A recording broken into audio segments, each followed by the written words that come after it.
I'm looking for Minister of Justice and Minister of Public Safety, Denis Landry. Talk about people dying behind bars. Is he around? Dennis! Denis! You serais Denis! Where's Dennis? Where's Dennis? Where's Dennis Landry? Nah. Okay, so this is a legislator and I'm trying to find Denis Landry. Let me see if I could get him. I've been looking for him.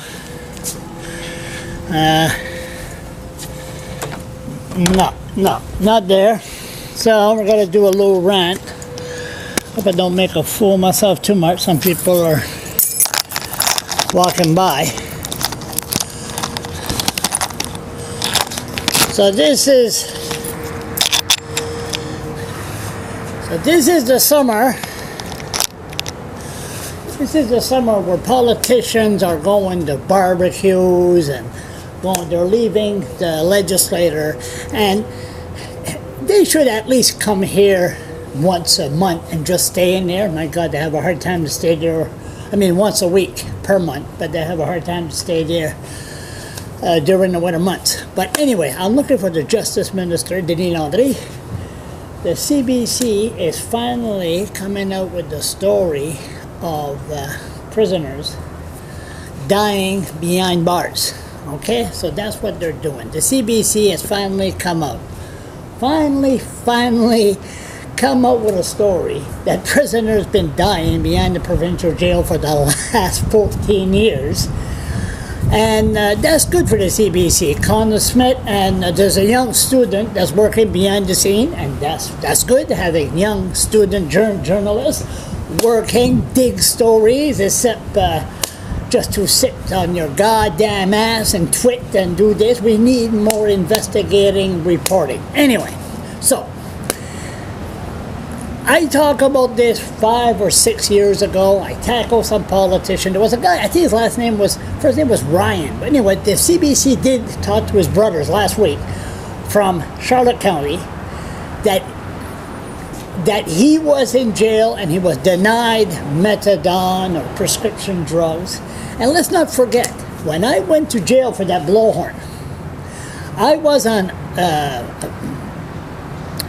sleeping pills, Oxyfam, and I showed up there, Judge Julian Dixon, boom, asshole, even though he found me not guilty, but he put me in jail for 2 days because I refused to sign the tricky condition not to go across the West Mountain Bridge. Anyway, never mind that.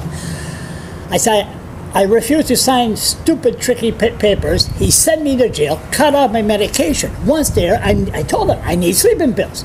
Nope, they wouldn't give it to me because they say some prisoners abuse it. Some prisoners abuse it. They grabbed me off the street. They put me in jail for 2 days. And when I showed up from there, abuse. How can I abuse? I've only been there for 2 days. But if I would have took a stroke, and it could have happened, then they would have turned around and said, well, under the Privacy Act, we're not allowed to discuss how Mr. LeBlanc took a stroke behind bars. Case is closed. Case be me. Anyway, the CBC, with the student journalist and Connor Smith, is pushing the issue of prisoners dying behind bars. That's a good thing. But the problem we're having, being distracted here, the problem, they must continue to push because the CBC is covering the story, but the other media, there's some left, are not pushing it. Everybody should be pushing it. How come the Irving media is not pushing this? How come they don't hunt down Denis Landry and ask them question? Why are prisoners dying behind bars? Now, one thing, especially if you die behind bars, there's no inquest, there's no inquiry, there's nothing. Nothing. Caroline Warnock died, 28 years old, last summer, Miramichi jail. That's what people say. We'll talk about her because people forgot the other names. We mustn't forget the other names. But you know what? No inquest, no inquiry under the Privacy Act. We're not allowed to tell you how these people died.